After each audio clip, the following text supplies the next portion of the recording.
Bom dia, boa tarde, boa noite. Esta é mais uma edição de Pedro e Cora, o seu programa favorito sobre como a tecnologia está fazendo o raio que esparta na nossa vida e não nos larga essa desgraçada.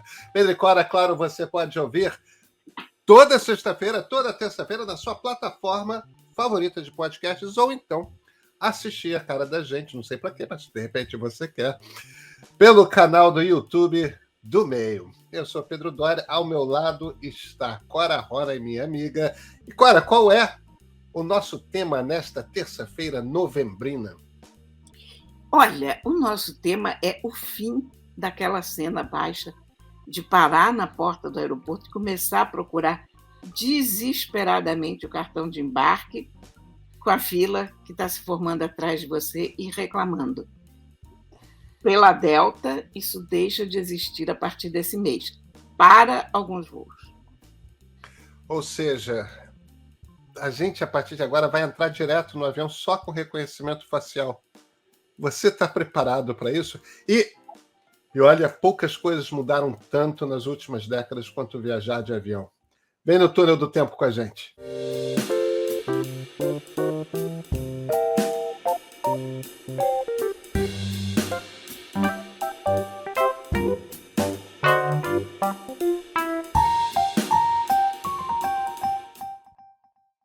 Pedrinho, eu li uma notícia muito interessante.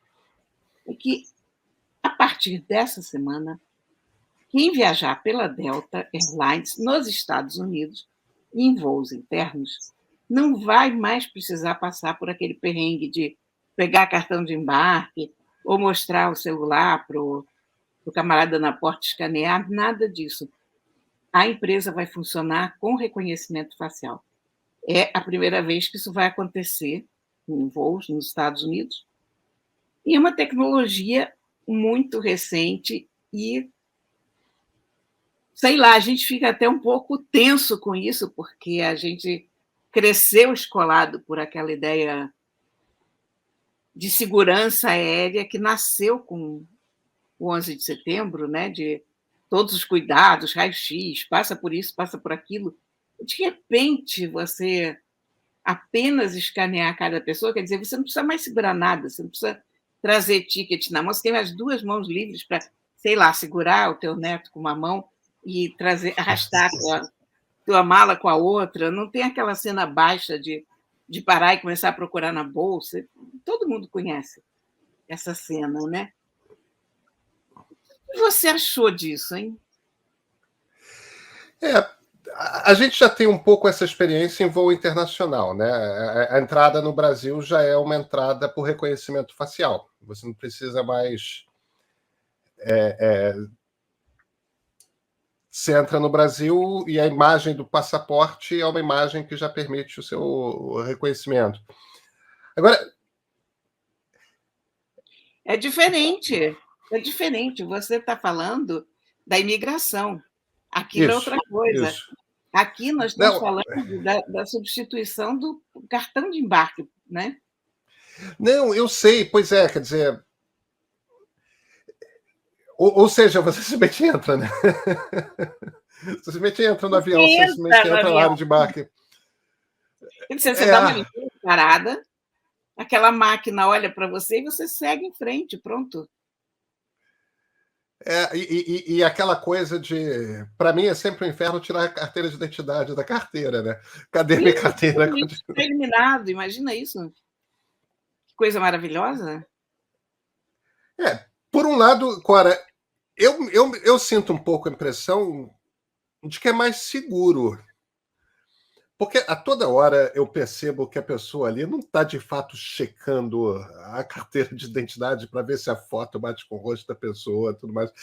Não, e olha, carteira de identidade não é documento. Realmente não.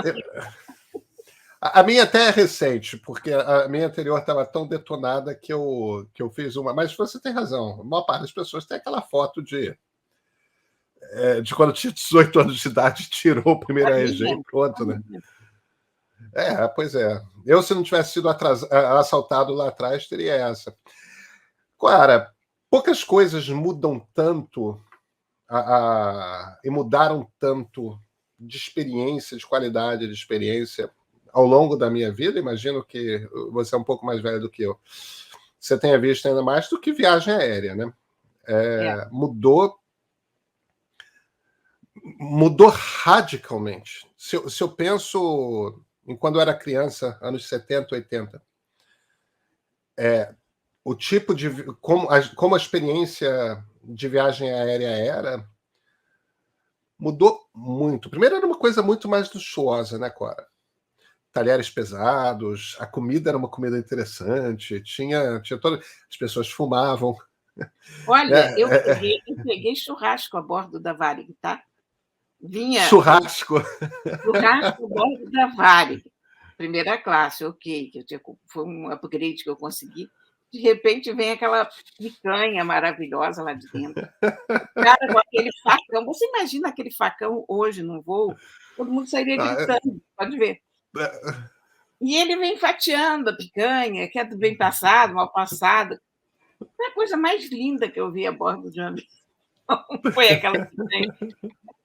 Depois tinha umas latinhas com caviar. Uma coisa fina, viu? Mas, pois é. Olha, mas deixa eu te dizer uma coisa.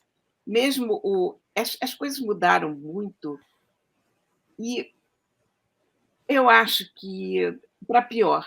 A gente tende sempre a achar que isso é um saudosismo e tal, mas a questão é que havia muito menos gente no mundo, havia muito menos viagens também. Mas, quando você olha para a quantidade de gente que tem hoje viajando, de alguma maneira você tem que dar vazão a essas pessoas todas. Eu me lembro que quando você chegava na ponte aérea, o cartão de embarque da ponte aérea era uma cartolina toda xixelenta, que vinha dentro do envelope plástico. Não tinha teu nome, não tinha nada. Você apresentava a tua passagem, ganhava aquela cartolina, e quando você entrava no avião, tinha uma aeromoça recolhendo aquela porcaria cebosa que só era jogada fora. Quando já estava realmente tão cebosa que as pessoas ficavam com nojo de pegar aquele troço. Pegava mal para a Varig, aquela porcaria lá, né? Então, era um tempo que você podia fazer isso. Você chegava, você andando para o avião, você fumava a bordo, os Electras ainda tinham aquela coisinha lá no fundo, que as pessoas ficavam batendo papo, você corria para o avião para pegar aquele lugarzinho do fundo, né? Mas eu acho que o que mudou muito a experiência da viagem foi o 11 de setembro. Ali foi uma divisão brutal entre o conforto da gente e, sei lá, o perrengue horroroso que virou a experiência. Eu acho que você tem razão, que o 11 de setembro foi um marco importante, mas eu acho que a primeira diferença grande foi a proibição de fumar. Quando você teve a onda nos anos 90 teve a queda de vez das empresas tabagistas. Elas tinham passado os anos 70 e os anos 80 convencendo as pessoas de que, botando dúvida nas evidências científicas da correlação entre o ato de fumar e o câncer de pulmão. Nos anos 90 houve um momento em que isso caiu. Não dava mais para fazer esse tipo de convencimento. Então, eu tenho a impressão de que ali teve uma mudança radical. Grande. O cheiro dos aviões mudou. Melhorou muito. Não, sim, melhorou. Hoje a gente olha para trás e pensa, meu Deus do céu, como que deixavam fumar? E eu fumava até agora, nessa época. Como que deixavam fumar? Como é que pode uma coisa bizarra dessas? Uma lata com ar fechado, todo mundo... Aí tinha aquelas cortininhas que ficava todo mundo fingindo. Aquela coisa ridícula, né? De área de fumante, não fumante. Exatamente. Então, acho que aquilo foi uma mudança grande. Agora, tem outra mudança que me parece que é uma mudança econômica que também se dá nos anos 90, que é a inflação começa a acabar na maior parte dos países nos anos 90. Você tem uma estabilização das moedas. Em alguns países, como o Brasil, foi uma iniciativa mais bem sucedida, em outros, como a Argentina, foi menos. Mas isso aconteceu de forma meio que generalizada. E você, a partir desse fim de inflação, você começa a ter uma ascensão à classe média de uma população que já ganhava bastante para estar na classe média, mas que estava num limiar ali, cujo salário era simplesmente devorado pela inflação e não tinha muita defesa. Além disso, a estabilidade também começa a produzir mais empregos, porque dá mais previsibilidade para a economia e tudo mais. E aí, além daquela turma que estava no limiar, você tem a ascensão de outra por causa do aumento generalizado de empregos. Isso começa a ampliar, porque como a coisa vai escalando para cima também, uma parcela da classe média começa a pegar avião com mais frequência do que pegava antes. A gente pegava avião, cara, porque a gente trabalhava em jornalismo e fazia parte do trabalho, você pagavam a gente para viajar. Mas a maior parte da classe média não tinha isso. Então a viagem era aquela viagem de férias. Me lembro de não viajar quando era criança, não era uma coisa que a gente fizesse, né? Pois é.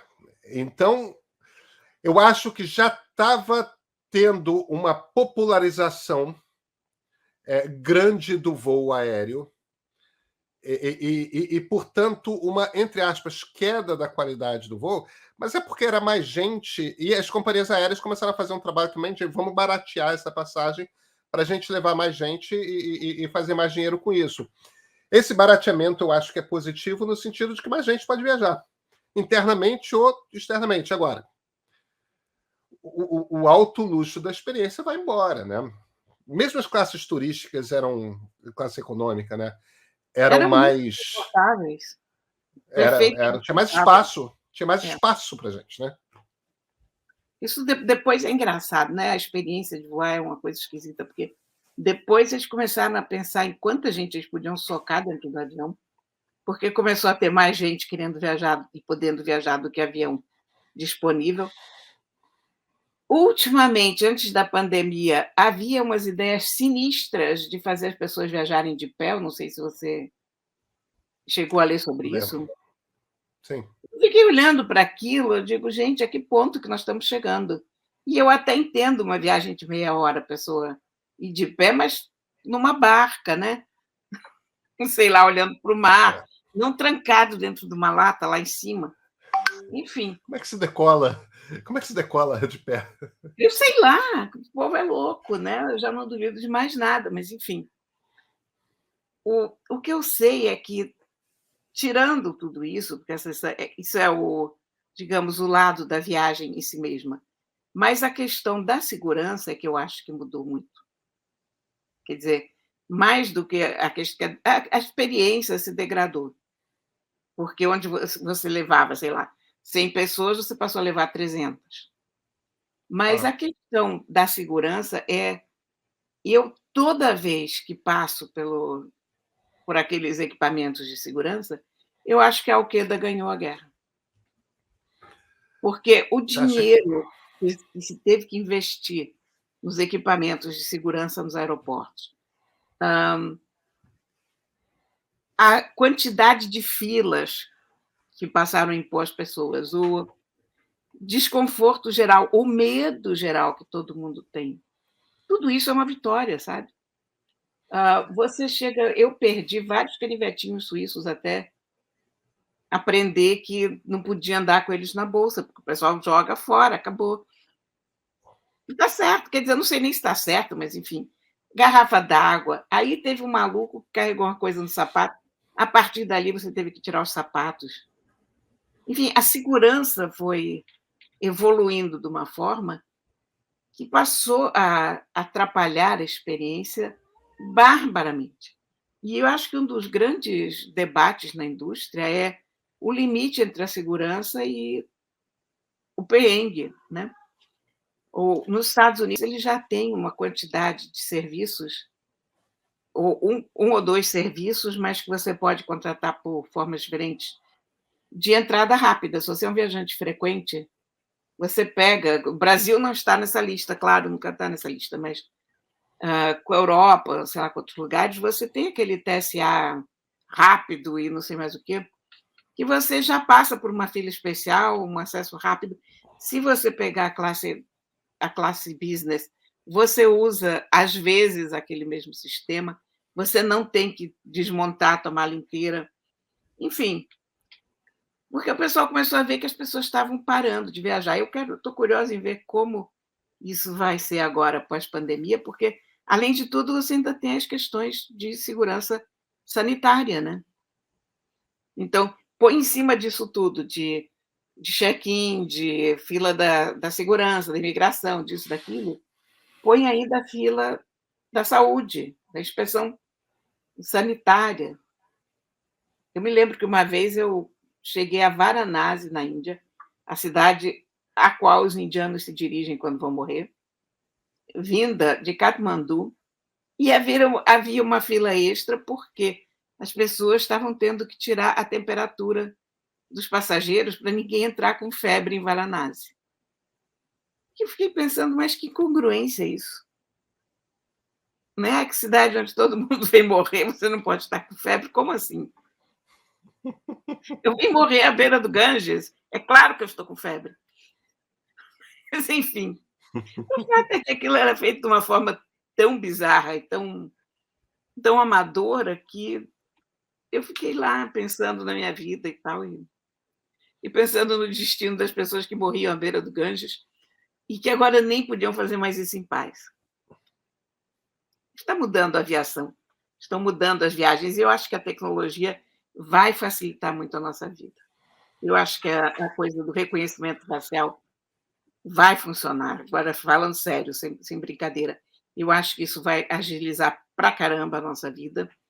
E eu acho que é só questão de um primeiro começar e de a coisa se tornar rotineira e as pessoas perceberem agora é assim, e de se perceber os eventuais furos no sistema também, porque isso vão aparecer furos aqui e ali, vão ter que ser resolvidos. Mas eu acho que, de um modo geral, a tecnologia é nossa aliada nisso. Acho que nós vamos ganhar em tempo e conforto com essa brincadeira. Eu acho que sim, eu acho que vai se tornar mais ágil. Existe, evidentemente, Cora, um debate relevante, que é um debate que não está resolvido, que eu acho um debate super complexo, que é a questão da privacidade. Né? A partir do momento que você pode ter o seu rosto reconhecido em tudo quanto é canto, sabe-se onde você está o tempo todo, né? Alguém sabe onde você está e tem como... Isso eu acho que é uma coisa que me gera um incômodo. E, no entanto, você anda com o seu telefone celular para todo lado. E, no entanto, a gente anda com o nosso telefone celular o tempo todo, de forma que a Apple, o Google e a companhia telefônica que usamos... Agora, o telefone celular, a gente tem a opção de desligar. Mas ele continua sendo percebido.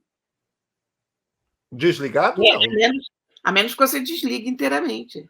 Não, estou falando de desligar. Desligar. Off. Off. Bom, mas quem é que põe o telefone em off? Quando? Eu nunca faço isso.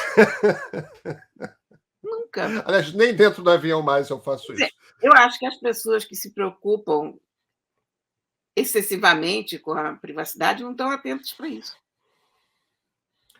O teu telefone conta onde você está o tempo todo, então esquece se estão te fotografando. Enfim, não existe privacidade, em suma.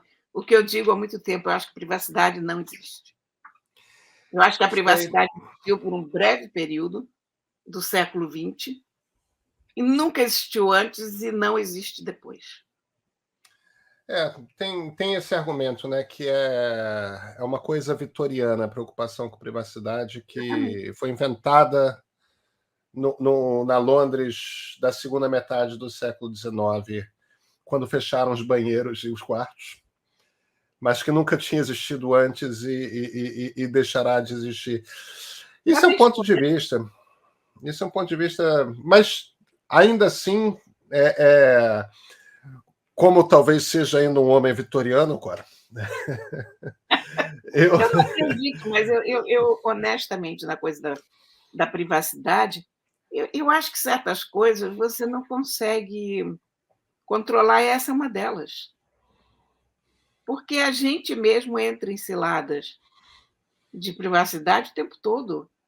A gente preenche formulários online, a gente faz joguinho no Facebook, o outro cai no, sei lá. Não existe. E os estudantes de Hong Kong descobriram que aquelas máscaras de LED que fazem uns desenhos de LED confundem as câmeras de forma que eles não podem ser reconhecidos, né?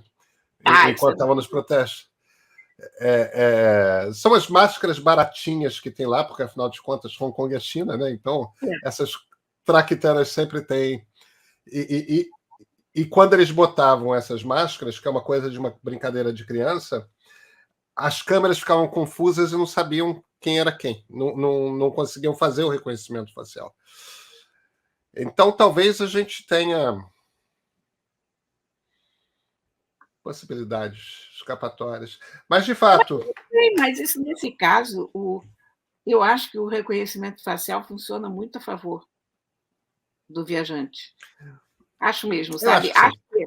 Acho que vai ter problemas. A administração disso, evidentemente, vai começar a dar problema quando forem negados embarques de uma pessoa ou de outra. Por que não estão me deixando embarcar? Sabe? Esse tipo de coisa vai acontecer, porque você sempre tem esses problemas. Uma vez não me deixaram, uma vez me pegaram numa coisa daquelas da segurança, me jogaram para uma sala daquelas lá nos Estados Unidos e não me deram nenhuma explicação. Eu perdi a conexão e eu não tive nenhuma explicação, mas isso já acontecia antes, isso me aconteceu, sei lá, 10 anos ou o quê. Eu nunca soube por que eu passei 4 horas naquela sala e vai continuar acontecendo, porque eles escolhem, né? Eu acho que às vezes tem até uma coisa aleatória, sabe? Uma vez, numa outra viagem, o cara me confessou isso. Eles me pararam e mandaram abrir a mala toda assim que eu cheguei nos Estados Unidos, que é uma coisa que você não precisa fazer. Aí eu disse, cara, mas realmente você acha que eu sou uma ameaça aos Estados Unidos? Aí ele disse assim, não, você é muito o contrário do que... Porque é uma mulher baixinha, velhinha, ele não queria dizer, mas evidentemente que pensou, uma avó, né? Pode ser mais inofensivo do que uma avó. Então pega a avó e manda abrir a mala dela, que está cheia de cocaína.